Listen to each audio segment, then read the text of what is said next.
Bonjour et merci de me recevoir chez vous. Je vais partager avec vous une histoire intéressante, très intéressante. C'est l'histoire du fils prodige ou du fils prodigue. Un homme de haute distinction avait deux fils, l'aîné et le cadet. Un jour, le cadet eut le désir d'être indépendant. Il s'approchait de son père et demandait à son père sa part d'héritage. Après avoir pris sa part d'héritage, il voyagea et il s'installa dans un pays lointain. Là-bas, il eut de nouveaux amis, de nouveaux conseillers. Malheureusement pour lui, tous les conseils qui lui avaient été prodigués par son père et tout l'héritage qu'il avait reçu ne lui servirent de rien. Il se retrouva donc pauvre. Pauvre, très très pauvre, au point qu'il vint à manquer de tout. N'étant plus en droit de retourner, du moins pour le moment, il décida de chercher du travail. C'est ainsi qu'il rencontra un responsable de la porcherie qui dit « Je viens te trouver du travail. Mais le seul travail qui est ici, c'est la porcherie. » Il dit « Moi, je vais bien travailler. Comment je vais faire pour vivre si je ne travaille pas ?» Il posait la question « Mais quelle sera ma nourriture? Comment vais-je me nourrir ?» Le maître de la porcherie lui dit « Eh bien, tu te débrouilleras pour partager ton repas avec les porcins. » Ils tombèrent d'accord. Ensuite, il travailla à la porcherie. Le peu de vêtements qu'il portait devint sale. Il commença à manger des caroupes. Chaque fois qu'on venait déverser dans la porcherie la nourriture pour les porcins, eh bien, il se battait avec les cochons, avec ses porcins, pour manger, pour vivre. Il s'arrêtait un instant, se posait la question s'il méritait vraiment de vivre dans cet endroit. Et il se souvint qu'il avait un père, noble et riche. Il dit, même si j'ai fait du tort à mon père, même si j'ai demandé ma part d'héritage, je retourne chez mon père.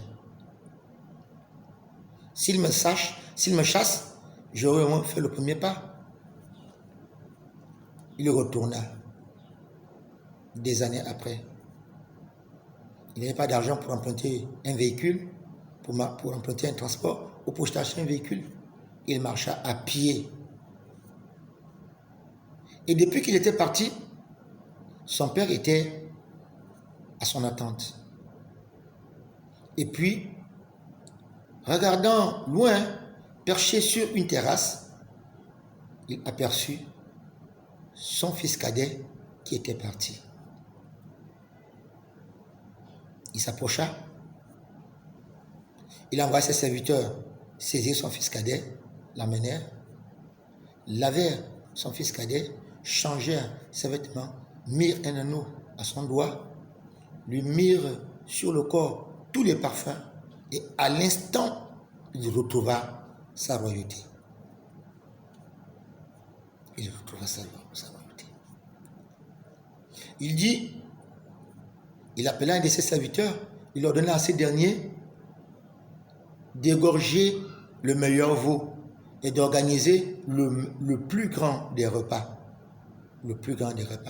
en l'honneur de son fils qui avait demandé l'indépendance et qui était menacé de mourir, à l'honneur de son fils qui était perdu et qui est revenu à la vie. Cette histoire est notre histoire. Nous les hommes, nous aimons demander notre indépendance vis-à-vis de Dieu, croyant que nous pouvons gérer notre vie comme des responsables. Malheureusement, il se trouve que dans le monde où nous vivons, dans le monde où nous écoutons tout le monde, dans le monde où nous voulons nous intégrer, nous finissons par perdre et l'éducation royale que nous avons reçue de notre Père et les biens que notre Père nous a donnés en termes d'héritage. Beaucoup aujourd'hui ont des problèmes de santé. Beaucoup se suicident. Beaucoup sont dans la détresse. Beaucoup sont dans la souffrance. Beaucoup évoluent dans des milieux qui sont largement inférieurs aux standards de vie. Beaucoup sont dans des porcheries, c'est-à-dire des boulots insignifiants, des boulots qui vous amènent à perdre votre identité, votre force. Et le patron de ces travaux, le patron de ces chantiers n'est autre que le gardien des porcheries qu'on appelle Satan. Beaucoup sont par terre avec cette pandémie. Beaucoup souffrent, ne savent plus où mettre la tête. Beaucoup traversent une détresse qui n'a pas de nom. Beaucoup sont largement malades. Beaucoup vraiment ne savent plus où ils en sont. C'est tout à fait normal. Vous avez demandé votre indépendance. Et vous êtes incapable d'assumer cette indépendance. Au lieu de prospérer, vous perdez tout ce que vous avez reçu de votre Père. Entrez en vous-même. Ce n'est pas le plan de Dieu pour vous. Ce n'est pas la carrière que Dieu vous a réservée. Ce n'est pas l'avenir que Dieu a tracé pour vous. Vous vivez largement en deçà des standards que Dieu a réservés pour vous. Alors, comme le Fils prodigue, entrez en vous-même. Il y a un Père qui vous attend pour vous laver. Il y a un Père qui vous attend pour vous transformer. Il y a un Père qui vous attend pour vous restaurer dans la famille. Il y a un Père qui vous attend pour ordonner à ses serviteurs afin que vous puissiez manger. Il y a un Père qui comprend que vous vivez en deçà des standards de vie. Ce Père, c'est Dieu. Il t'attend. Entre en toi-même. Retourne vers ton Père, à qui tu as demandé l'indépendance. Retourne vers lui. Il t'accueillera les bras ouverts. Il t'élèvera. Et tu pourras ainsi recommencer ta façon de vivre.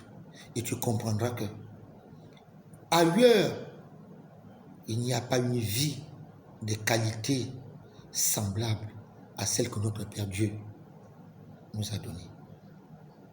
Vous avez aimé cette vidéo? Je vous remercie d'avoir regardé cette vidéo jusqu'à la fin. Likez, laissez un commentaire, abonnez-vous pour recevoir en priorité les prochaines vidéos. Que Dieu, que votre Dieu, que le Seigneur Jésus-Christ vous sauve et vous bénisse. Amen.